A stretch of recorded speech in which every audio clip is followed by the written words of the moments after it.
একটা পুডিং বানাতে গিয়ে আমাকে ২ বার ক্যারামেল তৈরি করতে হলো। এমনটা হওয়ার কারণ আপনারা পুরো ভিডিওটি দেখলেই বুঝতে পারবেন।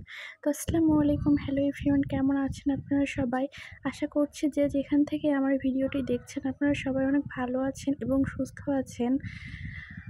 তো এই তো আজকে আমি আমার পুডিংয়ের রেসিপি শেয়ার করতে যাচ্ছি আপনাদের সাথে। তো এর জন্য নিয়েছি ৩টি ডিম। ডিমের মধ্যে দিয়ে দিলাম ১ চিমটি পরিমাণ লবণ এবং সেই সাথে দিয়ে দিলাম ৩ টেবিল চামচ পরিমাণ চিনি।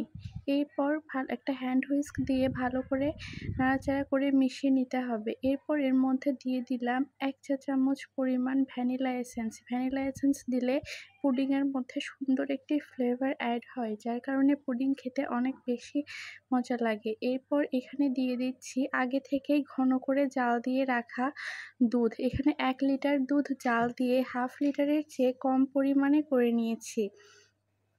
এরপর এটিকে আবারও ভালো করে এর সাথে মিশিয়ে ভালোভাবে মিশ্রণটিকে রেডি করে নিতে হবে পুডিংয়ের জন্য। এরপর এর ভিতর যাতে কোনো লাম্পস না থাকে এর জন্য একটি ছাঁকনি দিয়ে ভালো করে মিশ্রণটিকে ছেঁকে নিতে হবে। আপনারা অবশ্যই চেষ্টা করবেন মিশ্রণটিকে ছেঁকে নিতে। ছেঁকে নিলে পুডিংয়ের ভিতর খুব সুন্দর সফট হবে, স্মুথ হবে এবং পুডিংটি খেতেও অনেক ভালো লাগবে। দাঁতের নিচে কোনো দলা বাঁধা কোনো কিছু পড়বে না।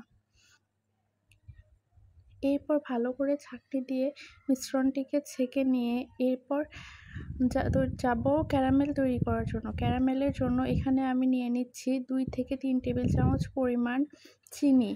এই চিনিটিকে এখন চুলার আঁচটি একদম লো ফ্লেমে দিয়ে চিনিগুলোকে ভালোভাবে গলিয়ে ক্যারামেল বানিয়ে নিতে হবে। ক্যারামেল কিন্তু একদম পুড়িয়ে ফেলা যাবে না। ক্যারামেলের কালার যখন এরকম চলে আসবে তখন চুলার আঁচ বন্ধ করে দিতে হবে। কালার আসার আগেই যখন বুদবুদ উঠবে ঠিক তার কিছুক্ষণ পরেই চুলার আঁচ বন্ধ করে দিতে হবে, তাহলে পারফেক্ট কালার চলে আসবে, তাছাড়া কিন্তু পুড়ে যাবে।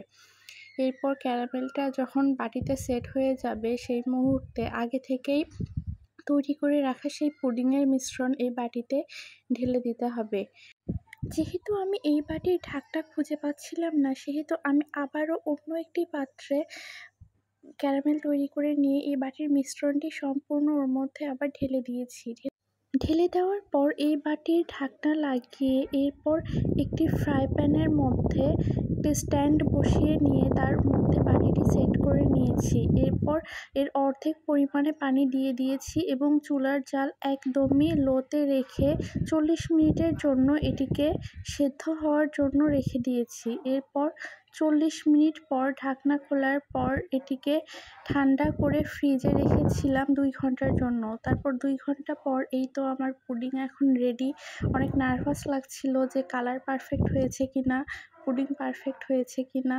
তো মাশাআল্লাহ, যখন আমি পুডিংটি মোল্ড আউট করলাম তারপর তো দেখে অনেক ভালো লাগলো, কারণ আমার পুডিং আমি ঠিক যেরকম চেয়েছিলাম ঠিক সেই রকমই একদম পারফেক্ট কালার এসেছে এবং পুডিংয়ের ভিতরেও একদম অনেক সুন্দরভাবে সফট এবং অনেক স্মুথ হয়েছে, যার কারণে পুডিংটি খেতে অনেক ভালো লাগছিল। মাশাআল্লাহ, আলহামদুলিল্লাহ।